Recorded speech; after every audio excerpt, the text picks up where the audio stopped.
බුද්ධං බුද්ධං බුද්ධං වන්දේ ධම්මං ධම්මං ධම්මං වන්දේ සංඝං සංඝං සංඝං වන්දේ බුද්ධං ධම්මං සංඝං වන්දේ බුදු සරණ වේවා සදහම් සරණ වේවා සංඝ සරණ වේවා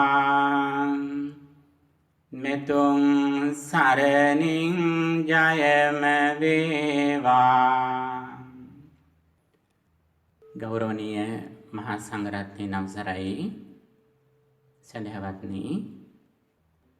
මේ පින්නතුන් හැම දිනෙකම අදත් මේ සෝදානම් වන්නේ සිරිත් පරිදි සිදු කෙරෙන සූත්‍ර දේශනා මාලාවෙහි අද දිනට නියමිත ධර්ම දේශනාවට හුම්කන් දීමටයි.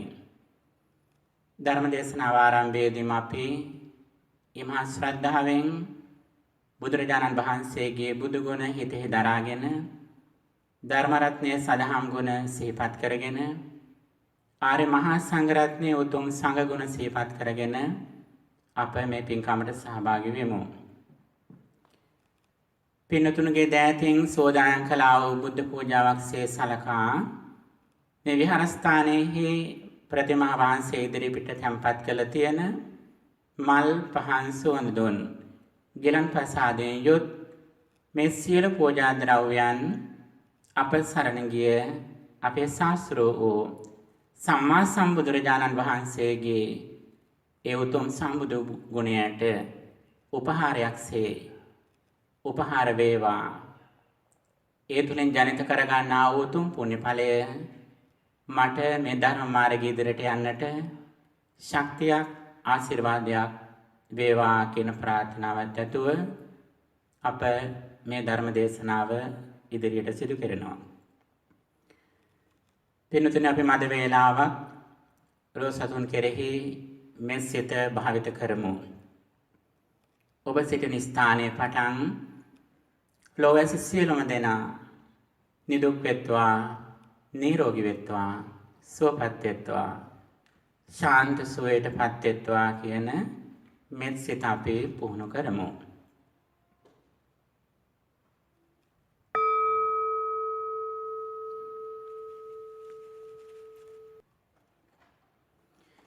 මෙම නිවසේ පටන් මෙම ගම නගරය ප්‍රදේශය ජනපදය රට මහද්වීපය මේ පෘථුවිය සෞරග්‍රහ මණ්ඩලය ගැලක්සිය මුළු මහත් විශ්වය වැසි සියලු සත්වයෝ නිදුක් වෙත්වා, නිරෝගී වෙත්වා, සුවපත් වෙත්වා, ශාන්ත සුවයටපත් වෙත්වා.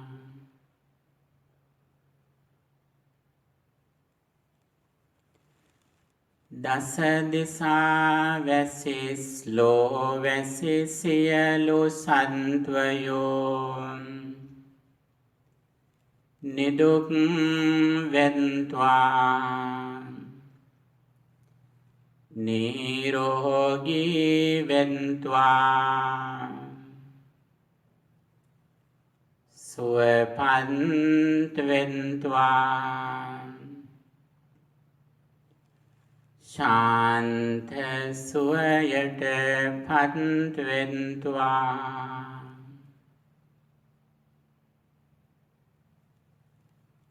සුවපත් වෙත්වා සුවපත් වෙත්වා සුවපත් වෙත්වා ලෝවැසී සියලු සත්වයන් මගේම දරුවන්සේ දකිමින් එකම දරු පෙළක්සේ සිතා ඒ හැමට මා මෙත් සිතින් සෙත් පතනවා. සියලු සත්වයෝ සුවපත් වෙත්වා සුවපත් වෙත්වා සුවපත් වෙත්වා ශාන්ත සුවයට පත් වෙත්වා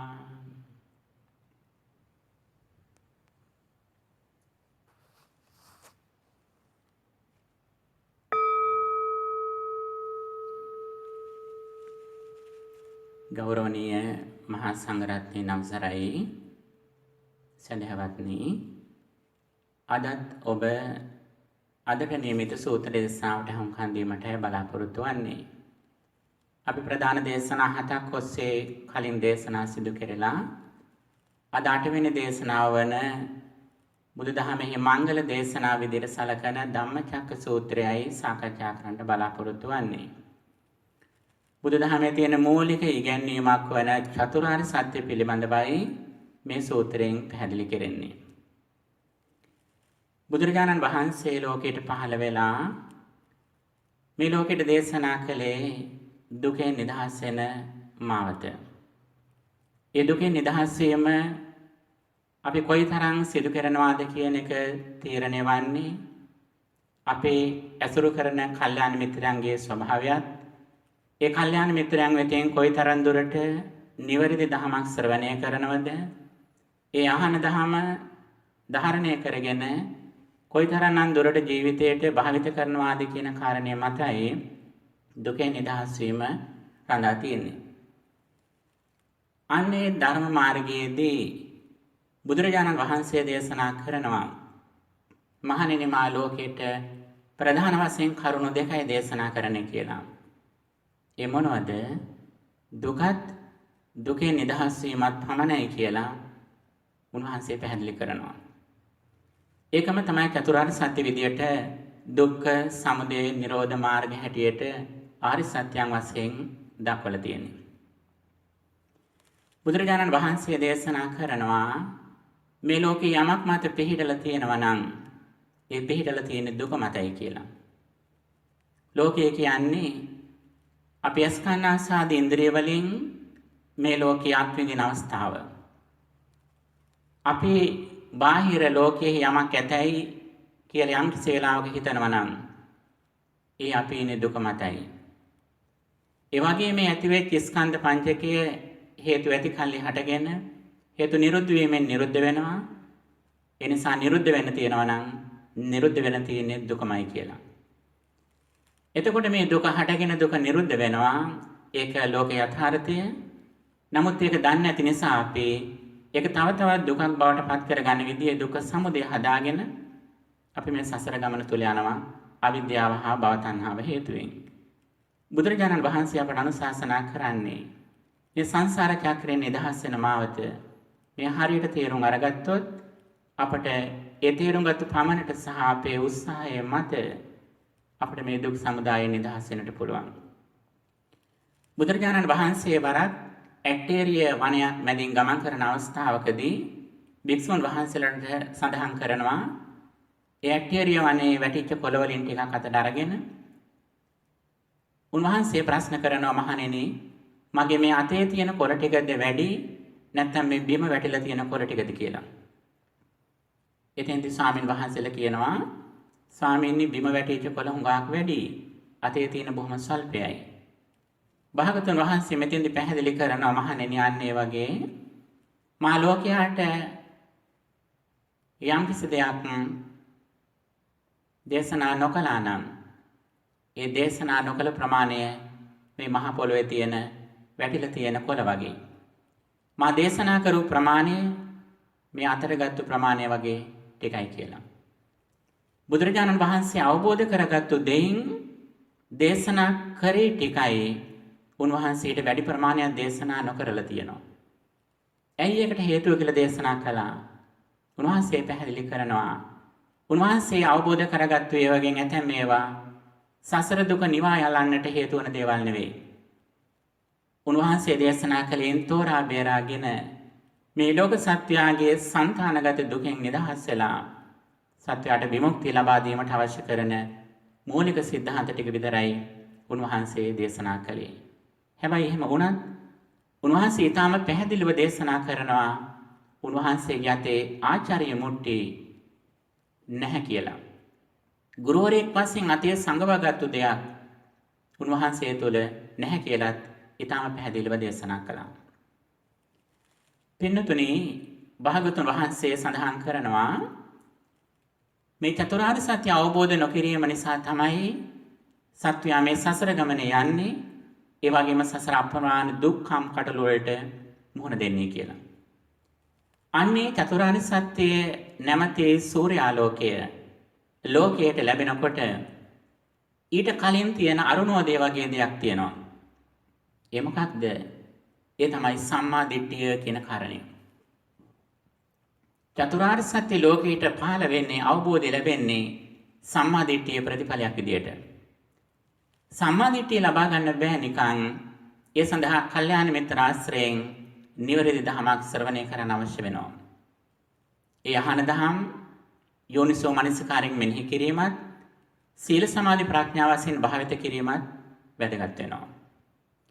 වරක් භාගතුන් වහන්සේ සඳහන් කරනවා අන්ධකාර කියලා සූත්‍රයකදී උන්වහන්සේ දේශනා කරන්නේ මේ ලෝකයේ තියෙන ඊටාම දැඩි අන්ධකාර තියෙන ස්ථාන. ඒවට කියනවා අන්තරීක්ෂ අපා කියලා. අපි සාමාන්‍යයෙන් බ්ලැක් හෝල් කියලා කියන්නේ මේට සමාන අවස්ථාවක් විදිහට අපිට හිතන්න පුළුවන්. පින්නතුනි මෙන්න මේ ස්ථාන ඊටාම අන්ධකාර ස්ථාන සූර්යාලෝක පතිත නොවන නිසා. ඇතැම් ධර්ම සාහිත්‍ය කරුණු වලින් පේනවා මෙවැනි අන්ධකාර ස්ථානවල සත්‍යයන් ඉපදෙනවා. සත්‍යයන් ජීවත් වෙනවා. සත්‍යයන් මිය යනවා. නවීන තාක්ෂණයට හසු නොවුනත් එවැනි සත්‍යයන් ඉස්සේ නොඑක් තැන්වල ඉන්නවා.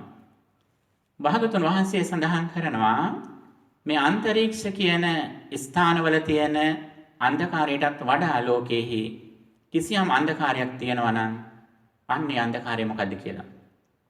ඒ මොකක්ද අන්ධකාරය? යම් කෙනෙක් දුක්ඛ සමුදය නිරෝධ මාර්ග කියන මේ චතුරාර්ය සත්‍ය නොදන්නව නම් අන්නේ නොදැනීම අර අන්තරීක්ෂයේ තියෙන අන්ධකාරයටත් වඩා දැඩි අඳුරක් වැසනයක් කියලා සඳහන් කළා. මේ தත්ත්වය මත අපට පේනවා බුදුරජාණන් වහන්සේගේ සමස්ත ජීවිතයෙන් වැඩි කාලයක් උන්වහන්සේ කැප කළේ ලෝකයාට මේ දුක සහ දුකෙන් නිදහස් වෙන මාවත විස්තර කරන්නට. නැත්නම් සම්මා දිට්ඨිය ලබා දෙන්නට, දර්ශන සම්පත්තිය ලබා දෙන්නට, ප්‍රඥාව, ඥානය, විද්‍යාව, ආලෝකය, ධම්මස ලබා දෙන්නටයි උන්වහන්සේ පුරා අවුරුදු 45ක් ක්‍රියා කළේ. උන්වහන්සේ සරණ ගිය ආර්ය සංඝ රත්නය බුදුරජාණන් වහන්සේගේ පරිනිර්වාණයෙන් පස්සේ මේ වගකීම මැනවින් වටහාගෙන ඊටාම බාහිර දూరు මේ වගකීම කඩ නොවෙනසේ සියවස් 25ක් අඛණ්ඩව මේ සම්බුදු සසුන සද්ධර්මය ජීවිත පරිත්‍යාගයෙන් රැකගෙන ඇවිල්ලා අපට උරුම කළ දුන්නේ මේ දුකෙන් නිදහස් වෙන මාවතයි. එතකොට අපි සඳහන් කළා මේ දුක්ඛාදී චතුරාර්ය සත්‍ය අවබෝධ කරගැනීමේ මූලික පදනම සම්මා දිට්ඨිය කියලා. සම්මා දිට්ඨිය ලැබෙන්නේ කල්යාණ මිත්‍ර ආශ්‍රයෙන් ධර්ම ශ්‍රවණය කිරීමේ ප්‍රතිඵල විදියට. ධර්ම ශ්‍රවණය කිරීමෙන් අපට ලැබෙන සම්මා දිට්ඨිය මහා චත්තාරීස්ක සූත්‍රය වැනි තැන්වලදී කොටස් දෙකකට බෙදලා දක්වලා තියෙනවා. අතිබික්කවේ සම්මා දිට්ඨි සාසවා පුඤ්ඤභාගියා උපදිවේපක්කා. එක සම්මා දිට්ඨියක් තියෙනවා ශාස්ත්‍ර වූ සැප විපාක ගෙන දෙන ලෝකයේ තුල සම්මා දිට්ඨියක් කම්මසගතා සම්මාදිට්ඨිය විදිහට පැහැදිලි කරනවා. අපේ හිත මුල් වෙලා කය, වචනය, සිත කියන මේ තුන් දොරින් අප යමක් කරනවා නම් ඊට අනුරූප සැප දුක් විපාක ලැබෙනවා කියන කාරණය. මෙන්න මේ අවබෝධය තමයි මුලින් බුදුහාඳුර ලබා දෙන්නේ සාමාන්‍ය පිරිසකට ධර්ම දේශනා කරද්දී. මේකට කියනවා ආනුපුබ්බී කතා කියලා. දාන කතා, සීල කතා, සග්ග කතා, ඒ වගේම කාමානං ආදීනවං, ඕකාරං සංකිලේසං, නික්ඛමේච ආනිසංසං, මෙන්න මේ වශයෙන් දානය, සීලය, ස්වර්ගය මේ වගේ මූලික හැඳින්වීම් තමයි භාගතුන් වහන්සේ මුලින් ලෝකයට දේශනා කරන්නේ. සාමාන්‍ය පිරිසට දේශනා කරන්නේ. අන්න ඒ ආනුපුබ්බී කතාවලින් සිත මෘදු වුණාට පස්සේ, තැම්පත් වුණාට පස්සේ බුදුහාමුදුරුවෝ දෙවෙනි මට්ටමේ සම්මාදිට්ඨිය ලබා දෙන ආකාරයට සාමුක්ඛංශික දේශනා සිදු කරනවා. දුක්ඛ, සමුදය, නිරෝධ මාර්ග කියන මේ චතුරාර්ය සත්‍ය සංඛ්‍යාත හේතුඵල ධම විග්‍රහ වන ආර්ය සත්‍ය විග්‍රහයක් බුදුරජාණන් වහන්සේ සිදු කරනවා. ඒ සම්මාදිට්ඨියට සඳහන් කරන්නේ අරියා, අනසවා, ලෝකුත්තර, මග්ගංගා කියලා. ආර්ය වූ, අනාශ්‍රව වූ, ලෝකෙන් එතරට යන මාර්ගයට අංගයක් කොට තියෙන සම්මාදිට්ඨියක් තියෙනවා. අන්නේ සම්මාදිට්ඨිය ලබා දීම සඳහායි බුදුහාමුදුරුවෝ චතුරාර්ය සත්‍ය දේශනාව සිදු කරන්නේ. මෙහිදී මූලික සම්මාදිට්ඨිය මූලික පදනම ගැනත් අපි මුලින් හැඟීමක් ඇති කරගන්නට ඕන. කම්මසගතා සම්මාදිට්ඨිය අපට අවශ්‍ය නෝ මුලින්. අපි කුසල අකුසල කර්ම ශක්තිය ගැන අවබෝධයෙන් දාන ආදී පින්දහම් කරනකොට අපේ මෙලොව ජීවිතයේ ලොකු සතුටක්, දියුණුවක්, කල්යාණ මිත්‍ර සම්පත්තියක් අපට ලැබෙනවා. අනේ නිසා බුදුහාඳුර නිතර අවධාරණය කළ තියෙනවා මහා පුඤ්ඤස්ස බහය කියලා කාරණයක්. කරන පින්කම් වලට බය වෙන්න එපා කියලා. ඒක ලෝකයේ තුල තිබුණත් ඒ පින සත්‍යයට අවශ්‍ය වෙනවා. අප අද මේ සම්පත්තික ලැබලා තියෙන්නේ අතීතගත ජීවිතවලදී කළා වූ ඒ ලෞකික කුසලයානිසංස විදියට. එහෙම අපි කර නොගත්තනම් අපට අද මේ මොහොතේ සුගතියක් නොලැබෙන්නට තිබුණා. සුගතියක් ලැබුණත් ඇතැම්මට අංග විකලාදී, මන්ද බුද්ධිකාදී व्यसනයන්ට අපිපත් වෙන්න තිබුණා. ඇතැම්මට ඊටාම ප්‍රත්‍යන්ත දේශවල, ඇතැම්මට මිත්‍යා දෘෂ්ටික නිවෙස්වල අපි ඉපදෙන්න තිබුණා. ඒ සියලු බාධක වළක්වලා අපට පරිපූර්ණ මනුෂ්‍ය ජීවිතයක් ලබා දෙන්නට, සද්ධර්මයේ මුණ ගැහෙන්නට, කල්යාණ මිත්‍රයන් හමුවන්නට මේ සියල්ලටම හේතුපාදක වුණේ අප සසර කළා වූ දාන ආදී පින් දහම් වල ආනිසංස. එනිසා මේ ජීවිත කාලයේත් අපට වඩාත්ම සසරගත ජීවිතයෙන් ගැන තියෙන අකුසල විපාක දුර්වල කරගන්නට, ලබා තියෙන කුසල සම්පත්තිය දිනු කරගන්නට හැකිතාක් දුරට දන් දීම, සිල්වන්ත බව ආදී කුසල දහම් අපි කරන්නට ඕන. ඒ අතර පින්නතුනි මේ දාන සීල භාවනා කියන ත්‍රිවිධ පුණ්‍ය ක්‍රියාවල් ඉහළම තත්ත්වයට අපි හඳුනා ගන්නට ඕන. දන් දීම අතුරින් සාමාන්‍ය කෙනෙකුට දෙන දානේ ඉඳන් නැත්නම් තිරසංගත සතෙකුට දෙන දානේ ඉඳන් බුදුරජාණන් වහන්සේට දෙන දානේ දක්වා ක්‍රමයෙන් ආනිසංස වැඩි වෙන විස්තරයක් ධර්මයේ සඳහන් වෙනවා. මහා සංඝරත්නයට සංඝ සතුකට පූජා කිරීම ඒ සියල්ලටම වඩා ඉහළ මට්ටමක් විදිහට දක්වනවා. ඒ වගේම සංඝරත්නය වෙනුවෙන් ආවාස පූජාව ඉහළ පරිත්‍යාගයක්, කුසලයක් විදිහට, ඉහළ ආනිසංසදායී ක්‍රියාවක් විදිහට ධර්මයේ ප්‍රශංසා කළා තියෙනවා. සම්බදානං ධම්මදානං ජිනාති කියපු විදිහට සියලු දානයන් අතරින් ධර්ම දානය උතුම් කියලා භාගතුන් වහන්සේ දේශනා කළා. ඒ අතර පින්නතුනි සාස්ත්‍ර වූ උපදි සම්පත් ගෙන දෙන ඉහළම පින විදියට භාගතුන් වහන්සේ පැහැදිලි කරන්නේ මෛත්‍රී වැඩිම.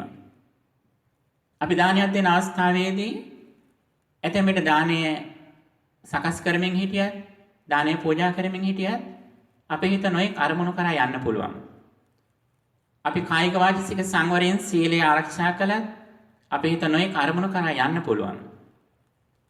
එනිසා දාන සීල පුණ්‍ය කර්ම වලටත් වඩා භාවනාව කියන එක අඛණ්ඩව අපේ හිත කුසල අරමුණක තබා ගැනීම නිසා ත්‍රිවිධ පුණ්‍ය ක්‍රියා අතර භාවනාවට සුවිශේෂී ස්ථානයක් හිමි වෙනවා. එවැනි භාවනා ක්‍රම 40ක් ප්‍රධාන වශයෙන් බුදුදහම තුළ විස්තර වෙනවා සම 40 කර්මස්ථාන කියලා.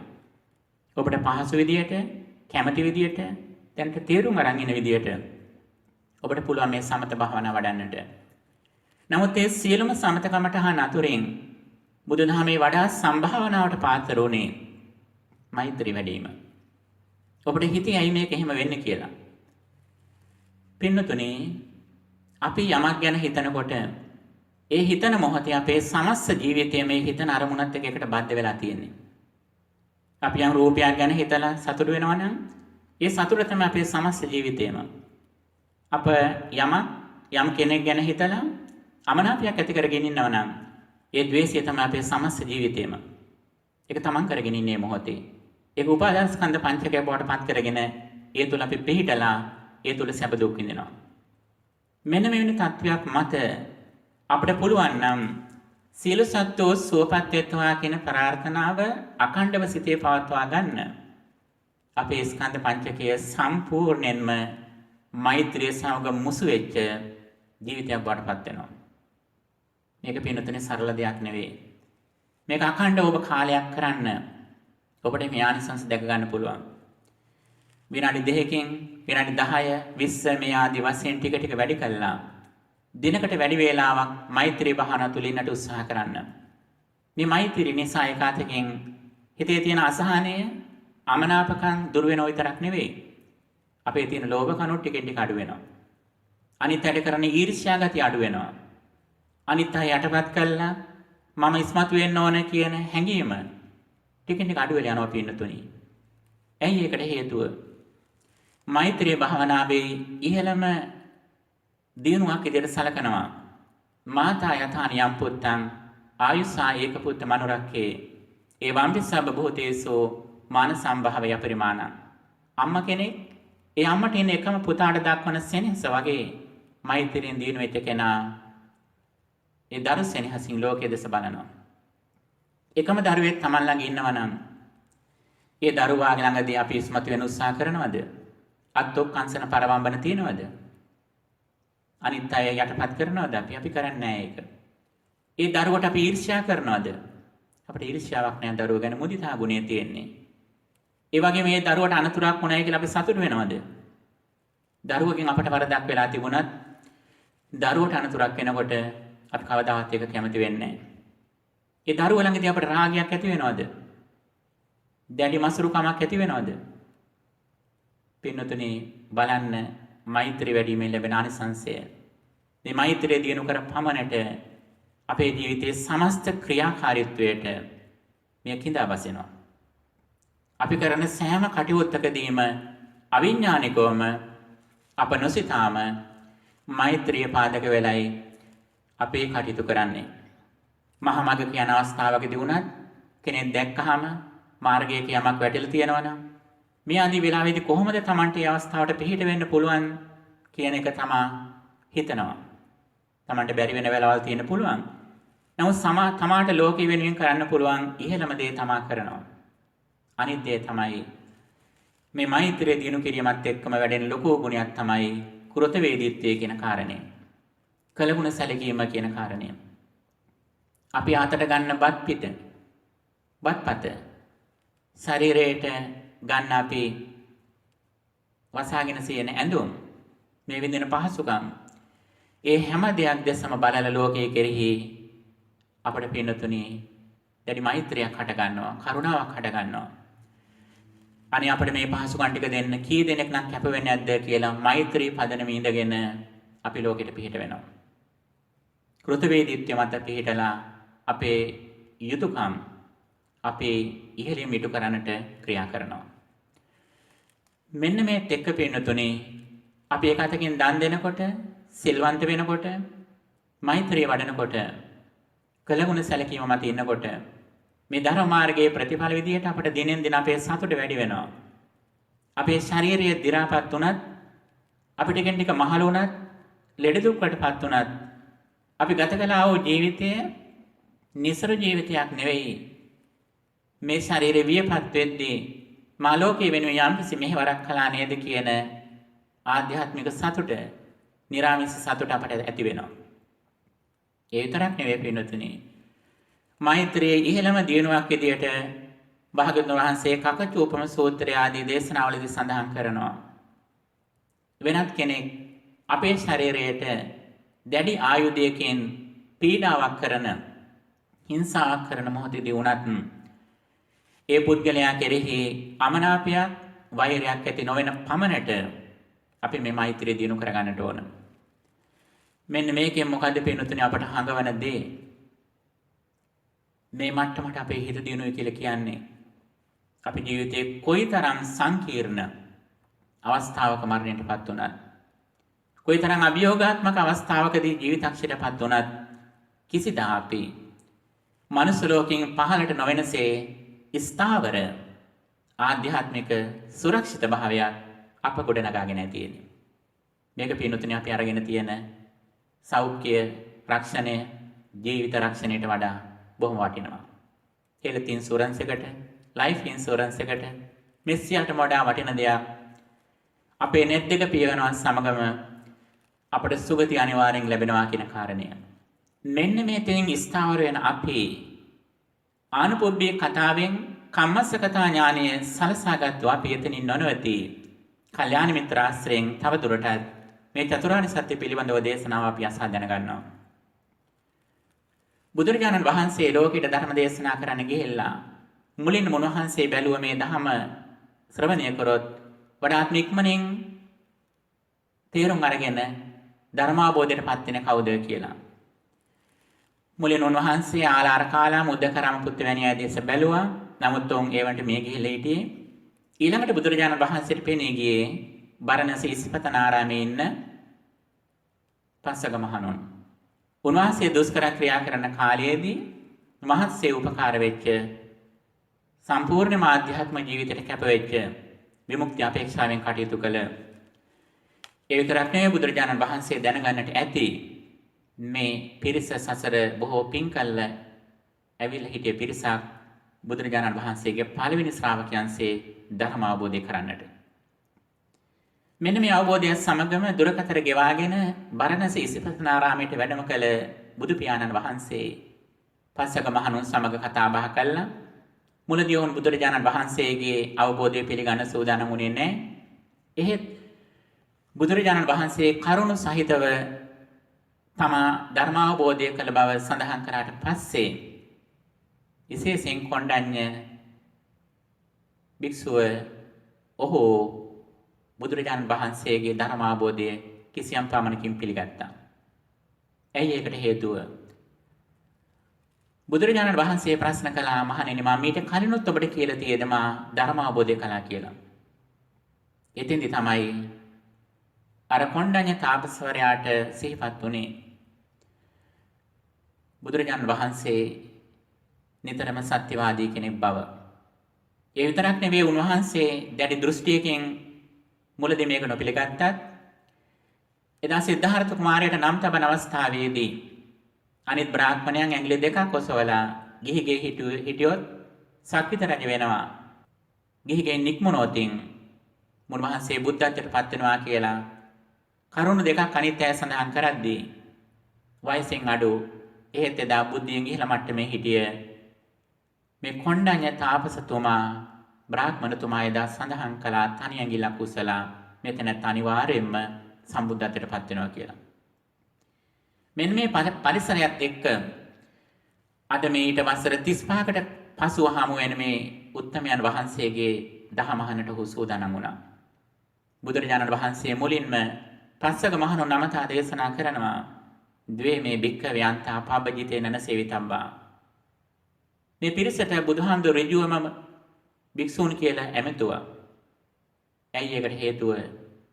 ඔවුන් බුදුරජාණන් වහන්සේගේ ශ්‍රාවකයන්සේ පැවිදි නොවී හිටියත් ඒ අය සසර දුක දැකලා ගිහිගෙන් නික්මල හිටිය පිරිසක් වශයෙන් උයි බුදුරජාණන් වහන්සේ මේ අය දැක්කේ. මුලින්ම සඳහන් කළ අන්ත දෙක දුරු කරන්නට මොනවද අන්ත දෙක?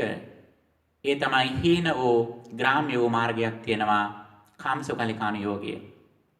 ඒ වගේම දුක් සහගත අනාර්ය වූ ප්‍රතිපදාවක් තියෙනවා අත්තිකිලමතානුയോഗය. කාමසුඛලිකානුയോഗය කියන්නේ ස්කන්ධාසාදීන්ද්‍රිය පිනවීම. වෙනත් විදියකින් කියනවා නම් මේ ලෝකේ ඇතයි කියලා පදනමින් ලෝකේ අත්විඳින්නට තියෙන කැමැත්ත. අත්තිකිලමතානුയോഗය කියන්නේ මේ ලෝකයේ කිසිම දෙයක් හරවත් නැහැ කියලා හිතලා උච්ඡේදවාදයෙන් යුක්තව ලෝකයේ ප්‍රතික්ෂේප කිරීම වශයෙන් දැඩි දුක් දීලා මේ සසර ගමන නිමාටපත් කරන්න දරන උත්සාහය.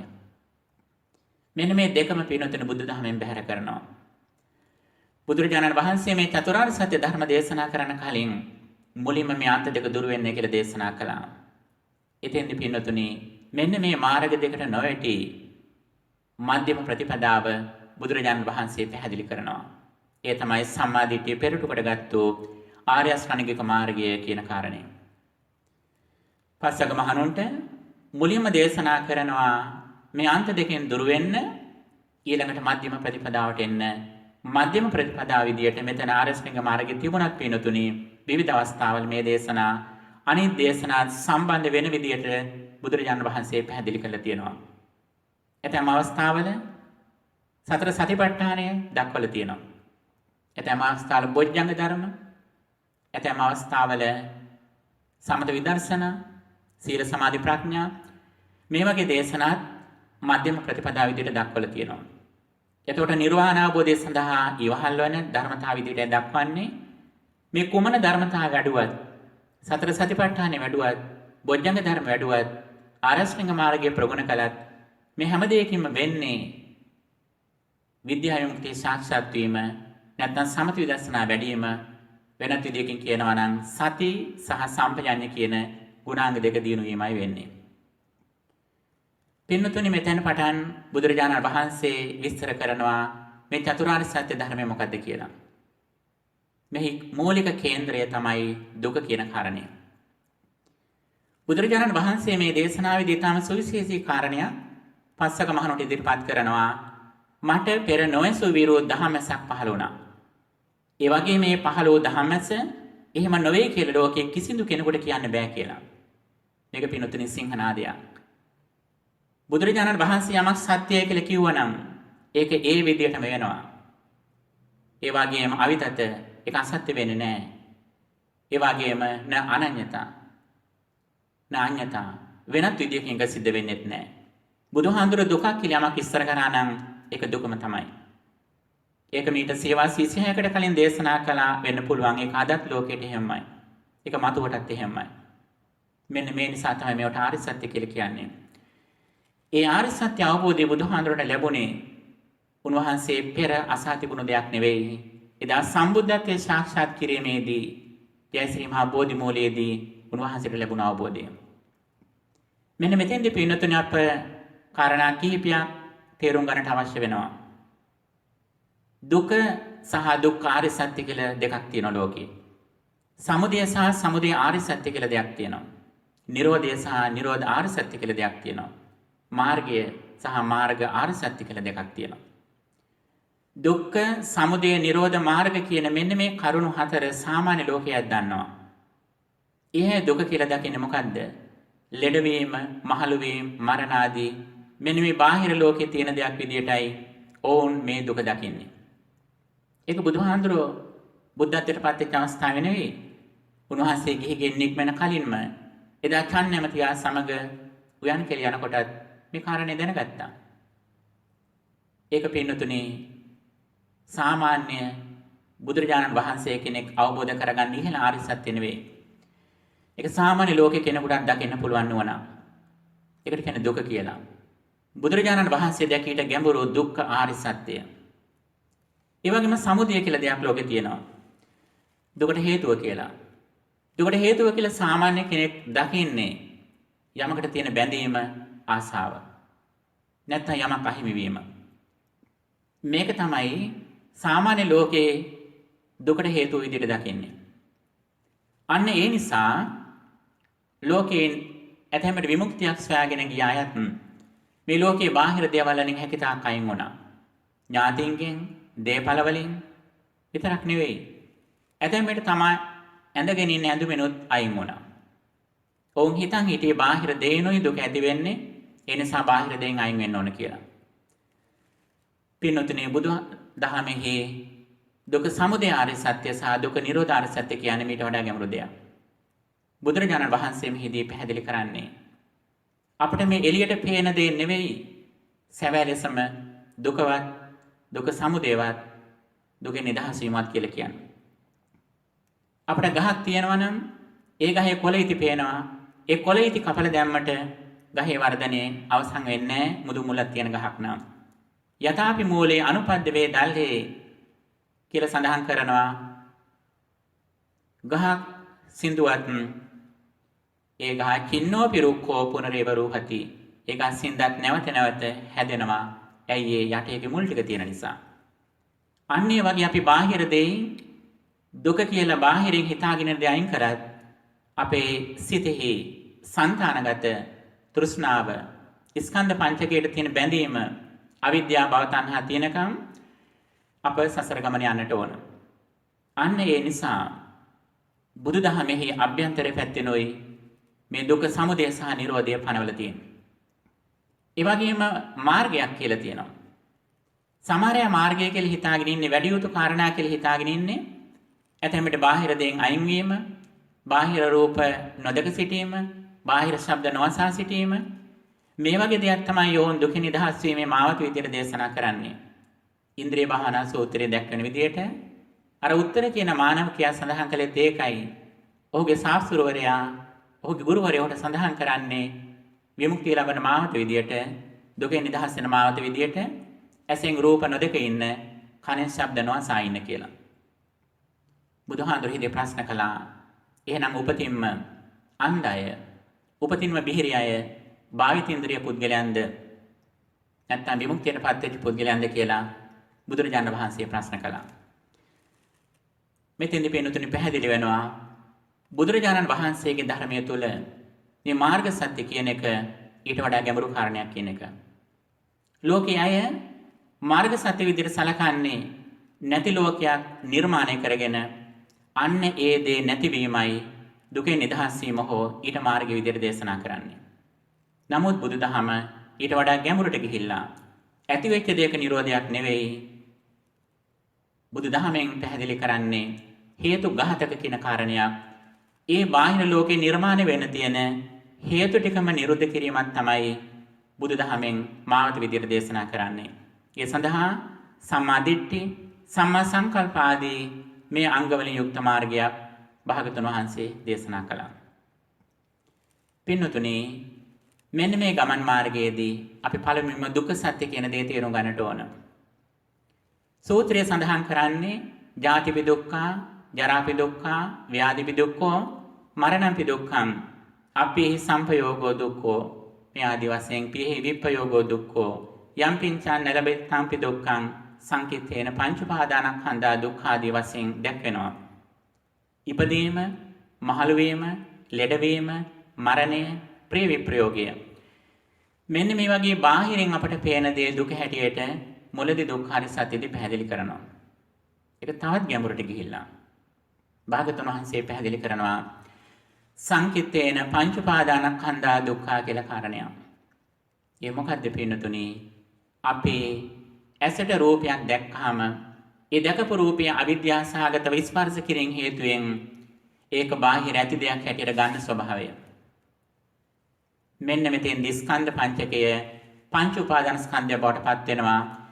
ඒ නිසා අන්නේ පංච උපාදාන ස්කන්ධයට ආසා කිරීම නිසා අපට දුක හටගන්නේ කියන එක බුදුහාඳුරෝ තවත් ගැඹුරට ගිහිල්ලා විස්තර කළා. පින්නතුනි මෙතන ධම්මචක්කපවත්තන සූත්‍රයේ දේශනා කරපු මේ දුක්ඛ ආර්ය සත්‍ය කියන කාරණය අප ත්‍රිපිටකයේ වෙනත් ස්ථානත් එක්ක සංසඳලා බලනකොට අපට පැහැදිලි කරගන්නට වෙනවා. තවත් මීට වඩා පියවර ගානක් ඉදිරියට ගිහිල්ලා තියෙනවා. මේ සඳහන් කර ස්ථානයේ ඒකාතකින් දුක කියන්නත් පුළුවන්, අනිත් අතින් දුක්ඛ ආර්ය සත්‍ය කියන්නත් පුළුවන්. අභිධර්ම පිටකයේහි යමක ප්‍රකරණෙහි සත්‍ය යමකේ විස්තර වෙනවා. යම්කිසි කායික දුකක් තියෙනවා නම්, ඒ වගේම චේතසික දුකක් තියෙනවා නම්, අන්නේ කායික දුකයි චේතසික දුකයි දෙකම දුක කියලා කියන්නත් පුළුවන්. දුක්ඛ සත්‍ය කියන්නත් පුළුවන්. ඇයි ඒකට හේතුව? සාමාන්‍ය වෙනත් කෙනෙකුට මේක දුක හැටියට හඳුනා ගන්නත් පුළුවන්. ඒ විතරක් නෙවෙයි දුක්ඛාර සත්‍ය කියපු විදිහට මේ පංච උපාදානස්කන්ධ සංඛ්‍යාත මේ දුකට හේතු උනේ අර දුක්ඛ සත්‍ය කියන මුලින් ඇතිවෙච්ච ස්කන්ධ පංචකය. ඒ නිසා දුක්ඛ ආර්ය සත්‍යයත් මේ තුල මේක න්‍යායකින් පනවන්න පුළුවන්. එහෙමත් පනවල පිනතුනි මීටත් වඩාත්ම අපේ අවධානය අවබෝධය බුද්ධි විකසනය වීම සඳහා සුවිශේෂ අනුශාසනාවක් බුදුහාමුදුරුවෝ සිදු කරනවා. මේක තමයි පිනතුනි අපි කල්යාණ මිත්‍රත්වයෙන් දැකගත යුතු ප්‍රධානම කාරණේ බවට පත් වෙන්නේ. භාගතුන් වහන්සේ පැහැදිලි කරනවා යම් කිසි කායික දුකක් චේතසික දුකක් හැර වෙනත් යමක් වෙත්නම් අන්න ඒකයි දුක්ඛ සත්‍ය කියන්නේ කියලා. පින්වතුනි මෙන්න මෙතනින් තමයි අපේ බුද්ධිමත් බව අපි සසර කළා වූ පින අපේ නිවන් මාගේ ගමන් කරනවද සංසාර චක්‍රය තුලම තවදුරටත් රැඳෙනවාද කියන එක බලන මන්සන්දිය සංදිය බවට පත් වෙන්නේ කේන්ද්‍ර ස්ථානය බවට පත් වෙන්නේ. බුදුහාමුදුරේ දේශනා කරනවා යම් කිසි කායික දුකක් ඒ වගේම චේතසික දුකක් හැර වෙනත් යමක් වෙන්නම් අන්න ඒ දේ දුක්ඛ සත්‍ය කියලා. මෙහෙම කිව්වම අපිට හිතෙනවා අපි යම් තාක් දුක් විඳිනවා නම් ඒ දුක එක අතකින් කායික දුකක් වෙන්න පුළුවන් නැත්නම් මානසික දුකක් වෙන්න පුළුවන් කියලා. ඊට වෙනත් දෙයක් අපේ දුක හැටියට දකින්නේ කවදාවත්. නමුත් බුදුහාමුදුරුවෝ පනවන්නේ මෙහෙම දෙයක් තියෙනවා. මේක තමයි පුබ්බේ අනුනුසුතේසු ධම්මේසු කියලා කියන්නේ. මේක තමයි දුද්දසං අනුන් කියලා කියන්නේ. තේරුම් ගන්න අමාරුයි. ඊටම සියුම් කාරණයක් කියලා භාගතුන් වහන්සේ දේශනා කරන්නේ මේක. මේ කුමක්ද? මේ තමයි විඥාන චර්යා කියන මට්ටම. අපේ ස්කන්ධාසාද ඉන්ද්‍රිය වලට කිසියම් අධ්‍යක්ීමක් ලැබෙන මූලික අවස්ථාව ප්‍රාථමික අවස්ථාව. මේ ප්‍රාථමික අවස්ථාවේදී පහළ වෙන ස්කන්ධ පංචකයක් විතරයි. ඒ ස්කන්ධ පංචකය අතීත කර්ම විපාක විදියට අපට ලැබෙන ප්‍රතිඵලයක්. ඒ විපාකයේ සැපක්වත් දුක්ඛක්වත් නෙවෙයි. ඒ විපාකයේ කුසලයක්වත් අකුසලයක්වත් නෙවෙයි. ඒ ලැබෙන අත්දැකීම ඊටම ශනික අත්දැකීමක්. ඒක හටගෙන ඒ මොහොතේම නිරුද්ධ වෙනවා. මේ ස්කන්ධ පංචකයේ හටගන්න මුල් අවස්ථාව ඊටම ශනික අවස්ථාවක්. ඒක එතනම නිරුද්ධ වෙනවා. ඒ නිරුද්ධ වෙච්ච දේ ගැන අපි අත්දැකීමින් ඉන්නේ. ඊට පස්සේ වැඩි වේලාවක් අපි ජීවිතේ ඉන්නේ ඒ නිරුද්ධ වෙච්ච ස්කන්ධ පංචකය නැවත භව තණ්හා අවිද්‍යාව සමග මුසු වෙලා තමන්ගේ ලෝකයක් බවට පත් කරගෙන උපාදාන ස්කන්ධ පංචකයක් ගොඩනගාගෙන ලෝකයකයි අපි මේ නිතර ඉන්නේ. එතකොට බුදුරජාණන් වහන්සේ අවබෝධ කරගත්තු මෙන්න මේ දුක්ඛ ආර්ය සත්‍ය පින්නතුනේ දුක්ඛ සමුදයට හේතුවක් වෙනවා. ජරා දුක, ජාති දුක ආදී දුක් වලටත් හේතු වෙන්නේ මෙන්න මේ ස්කන්ධ පංචකේ පාදක කරගෙන ඇතිවන අනවබෝධය අවිද්‍යාව. මොකද්ද මේ අවිද්‍යාව කියලා කියන්නේ? අපි ඇසෙන් රූපයක් දකිනවා නම් ඒ දකින්න රූපය අපි දකින්නේ කලින් තිබිච්ච රූපයක් කියලා අපි හිතන්නේ. ඒ විතරක් නෙවෙයි අපි රූපය දැක්කට පස්සෙත් ඒක ඉතුරු වෙනවා කියලා හිතනවා. ඒ විතරක් නෙවෙයි තමයි ඇසට යම් කිසි රූපයක් මේ මොහොතේ දකිනවා නම් ඒ මොහොතේම බාහිර රූපස්කන්ධ ඉතුරු වෙලා තියෙනවා කියලා අපි හිතනවා. ඒ විතරක් නෙවෙයි අපි යමක් ඇස් දෙකෙන් විඳිනවා නම් කනින් විඳිනවා නම් අපි හිතනවා මේක මට ජීවිතේ ඕන වෙලාවක ඒ විදිහටම විඳින්න පුළුවන් කියලා. ඒ විතරක් නෙවෙයි මම මේ අත්දැකීමක් විඳිනවා නම් ඒ අත්දැකීම ලෝකේ හැම සත්වයාටම පොදුයි කියලා අපි හිතාගෙන ඉන්නවා. අනිත් පැත්තෙන් බාහිර රූපයක් පේනකොට තමා අභ්‍යන්තරින් ඉඳගෙන ඒ රූපය දකින්නවා කියලා හිතනවා. මේ සියල්ලක්ම පින්නතුනේ අවිද්‍යාවේ ලක්ෂණ. එහෙනම් විද්‍යාවේ ලක්ෂණය මොකද්ද? විද්‍යාවේ ලක්ෂණය තමයි සම්මා දිට්ඨියෙන් අපි ලබන දැනුම තමයි අපි මේ වෙලාවේ යම්කිසි රූපයක් දකිනවා නම් ඒ දකින රූපය අපි දකින්නේ ඊට කලින් අත්දැකලා නිරුද්ධ වෙච්ච රූපය අපේ මන ආයතනයට ගෝචර වීමක් වශයෙන් තමයි ඒ රූප, ශබ්ද, ගන්ධ ආදී අපි හඳුනාගන්නේ. ඒ විතරක් නෙවෙයි අත්දැකීම තමන්ගේ ලෝකෙට එන්නේ අපි අතීතයේ අත්විඳපු අපේ අත්දැකීම් ටිකට සමානුපාතිකවයි එහි අපි දුක සැප විඳින්නේ. මෙන්න මේක නොදැනීම තමයි අවිද්‍යාව කියලා කියන්නේ. එහෙනම් විද්‍යාව කියන්නේ මොකද්ද? විද්‍යාව කියන්නේ තමා දක්ෂ වෙන්නට ඕන යම්කිසි අත්දැකීමක් තමයි ස්කන්ධාසාද ඉන්ද්‍රිය වලින් අත්විඳිනකොට මේ අත්විඳින්නේ නිරුද්ධ වෙච්ච ස්කන්ධ පංචකය තමා උපාදාන ස්කන්ධ පංචකයක් කරගෙන ඒ තුල අවිද්‍යාදී නීවරණ සමග මුසු වෙච්ච අවස්ථාවකයි තමා මේ ගත කරන්නේ. මෙහෙම හිටියොත් Tamanට ජරා මරණ ආදී දුක් ටික ස්පර්ශ කරන්න වෙනවා කියන කරුණ අපි විශ්වාස කරන්නට ඕන. මෙන්න මේ අවබෝධය සමග පින්නතුනේ අපට දුක්ඛ සත්‍ය කියන එක ටිකින් ටික පේන ගන්නවා. ඒක මුලින් සුතමේ ඥාණයෙන් අසා දැන ගන්නවා. චින්තාමය ඥාණයෙන් පසුව දිනු කරලා භාවනාමය ප්‍රඥාවෙන් වඩාත්ම අපි තහවුරු කර ගන්නවා. එතකොට මේ දුක්ඛ සත්‍ය කියන දේ පින්නතුනේ ඊටම වැදගත් ලක්ෂණයක් තියෙනවා. දුක්ඛ සත්‍ය දේශනා කරේ මේ පිරිසිඳ දැනගත් දෙයක් කියලා. දුක්ඛ සත්‍ය බැහැර කරන්න කියලා නෑ බුදුදහමේ. දුක්ඛ සත්‍ය අයින් කරන්න කියලා නෑ. දුක්ඛ ආර්ය සත්‍ය අයින් කරන්න අපි කාටවත් පුළුවන් කමක් නෑ. මගපරලාභී උතුමෙකුටවත් තමාගේ අතීත කර්ම විපාක විදියට ලැබෙන මේ ඉන්ද්‍රිය සංජානනීය අත්දැකීම මේ මුලින් ලැබෙන එක්ස්පීරියන්ස් එක කවදාවත් බැහැර කරන්න පුළුවන් කමක් නෑ. හැම මොහොතෙම මේ ලෝකයේ අත්විඳිනවා. විශේෂයෙන් නිරෝධ සමාපත්තිය වැනි උසස් මානසික තත්ත්වයේ හැර අනිත් අවස්ථාවලදී මේ අත්දැකීම සාමාන්‍ය ලෝකයේ අත්විඳිනවා. එතකොට මේක අයින් කරන්න පුළුවන් දෙයක් නෙවෙයි. දුක සත්‍ය බැහැර කරන්න කියලා නෙවෙයි බුදුහාමර දේශනා කළේ. දුක සත්‍ය පිරිසිඳ දැනගන්න එක පරිඤ්ඤය ධර්මයක් විදිහටයි දේශනා කළේ. අන්නේ දුක සත්‍ය පිරිසිඳ දැනගත්තු පමණට අනිත් සත්‍යයන් දැනගන්නටත් අපට හේතුවක් වෙනවා. භාගතුන් වහන්සේ ගමන්පති සූත්‍රයේදී දේශනා කරනවා යම් කෙනෙක් දුක අවබෝධ කරගත්තා නම් ඔහු සමුදය නිරෝධ මාර්ග කියන අනිත් සත්‍යයත් අවබෝධ කරගත්ත වෙනවා. යම් කෙනෙක් දුක සමුදය තේරුම් ගත්තා නම් ආර්ය සත්‍ය, ඔහු දුක සත්‍ය, නිරෝධ සත්‍ය, මාර්ග සත්‍ය කියන ආර්ය සත්‍යනොත් තේරුම් ගත්ත වෙනවා. යම් කෙනෙක් දුක නිරෝධය තේරුම් ගත්තා නම් අනිත් සත්‍යනොත් මේ වගේ සම්බන්ධතාවය දක්වනවා. මේ එකක් හරියට දැනගත්තොත් අනිත් කාරණාවලටත් යන ආකාරයේ ධර්මයේ තුල ඊටම මැනවින් පැහැදිලි කරලා තියෙනවා. දෙවෙනි කාරණය දුක්ඛ සමුදය ආර්ය සත්‍ය. දුක ඇති වෙන්න හේතුව මොකක්ද කියන එක. සාමාන්‍ය ලෝකයා හිතන් ඉන්නේ බාහිර රූප ශබ්ද ආදී නිසායි දුක් සැප ඇති වෙන්නේ කියලා. බාහිර දේවල් බුදුදහමේ සඳහන් කරන්නේ දුක ඇති වෙන්න හේතු දේවල් නෙවෙයි කියලා. නැතේ කාමා යානි චිත්‍රානි ලෝකේ බාහිර දේවල් කාමයන් නෙවෙයි කියලා දේශනා කළා.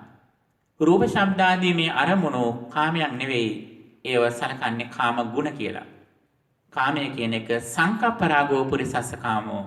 පුරුෂයාගේ මානසිකව අභ්‍යන්තරයේ තියෙන නොදැනීම මත තියෙන ඇලීම තමයි සංකල්ප රාගයටයි රාගය කියලා කාමය කියලා කියන්නේ. මෙන්න මේ தත්ත්වය මත අප තේරුම් ගත යුතුයි. බාහිර දෙයකට අපි ආසා කරන්නේ ඇයි? බාහිර දෙයකට ආසා කරන්නේ අපි අපිට තියෙන කැමැත්ත මත. අපි කොයිතරම් දුරට අපේ ස්කන්ධ පංචක ලෝකෙට අපි කැමතිද?